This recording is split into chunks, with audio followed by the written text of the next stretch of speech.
Name is Michael Roy Turney, and I'm making these videos short as I can for Twitter. The lengthy ones and ones I tried to use for YouTube just somehow were not aired.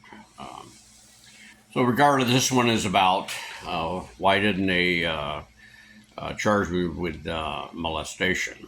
Well, quite simply, there was no evidence. Sarah didn't hear anything, didn't see anything.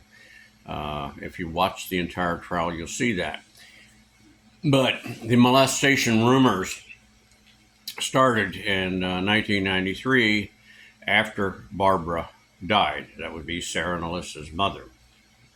Now, uh, her family, which would at that time was her stepsister Teresa, who lives in Illinois, and her biological sister Lynette, who lives in California, were allowed to ask the question to Barbara as she's dying. And this is, I think I stopped at 2 3 days before Barbara died to ask Barbara who she wanted her children to go with.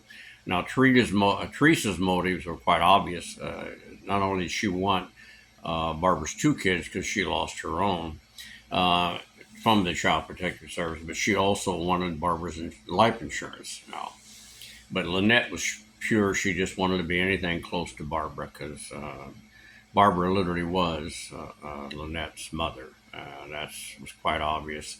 The story that Sarah stole and said that Alyssa was her mother. Not true. Absolutely not true.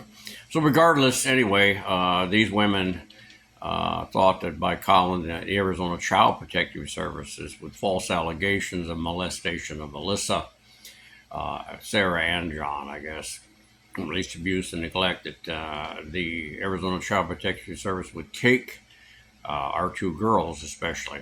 Apparently, I think Illinois has a policy that if they believe the child's being neglected, abused, or otherwise, that they would take them and give them to the relatives of the bad parents.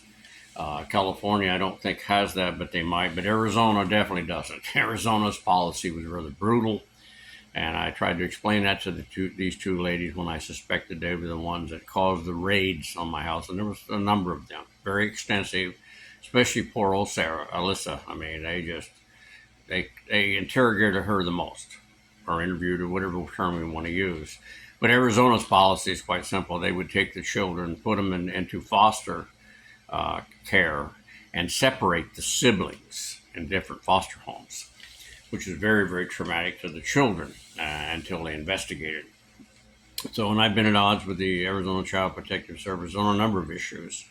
Uh, One as a police officer, whenever a particular case I had, even though this guy had used hot iron, soldering iron, and the rectum of his daughter to stop or potty train her in some way, and because Maricopa County attorney chose to not prosecute it for whatever their reasons were, Arizona Child Protective Services dropped it and gave the child back to the guy. And I was involved in that arrest, as well as in 1980 when I won custody of my three sons. A very powerful attorney who lost the case, and one of the first males who got an order from the court for to receive child support from the female, from the mother. So he called and had CPS involved in that, and they ordered me to go to counseling and take my three sons. They lost the debate over who's going to pay for that, and I initiated a number of other things that set forth legal representation for the children when these two idiots are going through a divorce. That aggravated the hell out of people all the way up to the Attorney General for the state of Arizona. So now I'm beating my drum versus telling you why molestation charges simply weren't there. They couldn't win it. Arizona Child Protective Services dismissed and unfounded all the allegations that were made against me. And that's the simplicity of that particular situation. So, but again, the Phoenix PD were allowed to use that during the grand jury, which Anderson lied a lot. That was shown in the trial, as well as lied on the search warrant. They were trying to lie to the jury that was impaneled, and my public defender exposed all that. Both of them did, Olivia Hicks and Jamie Jackson, as well as expose them coaching Sarah, the key witness for the state, who didn't see anything or hear anything. And that's in the TikTok, what's it called, the Starbucks alleged confession tape, where Sarah gives her reason why she hated her daddy and wanted him to die in prison, which was, as she said, you took my mother. And she said that before she said, you took Alyssa. And that goes way back for years and years ago. Sarah's motivation. Anyway, I wanted to let you know that that would have been it. Doesn't mean they couldn't indict me. If they can indict me today, folks, they can indict you for being ugly after dark.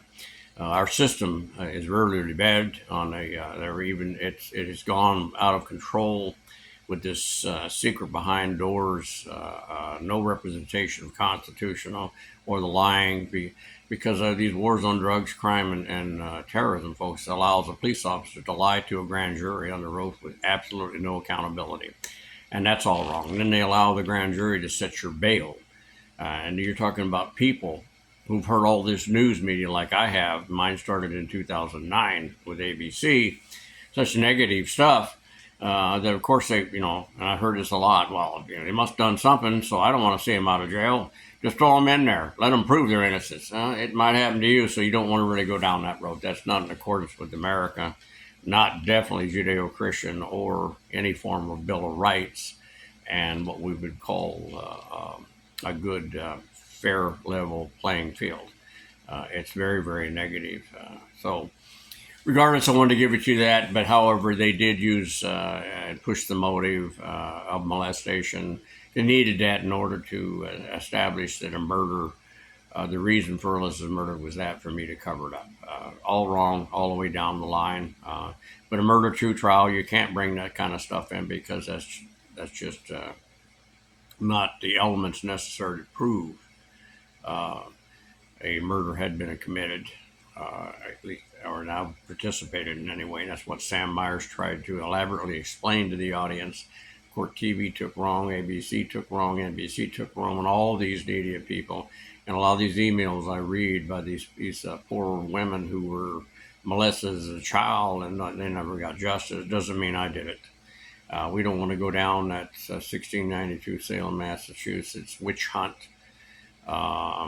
Based on hateful superstition, rumors, and lies, which is that all stepfathers always molest their stepdaughters.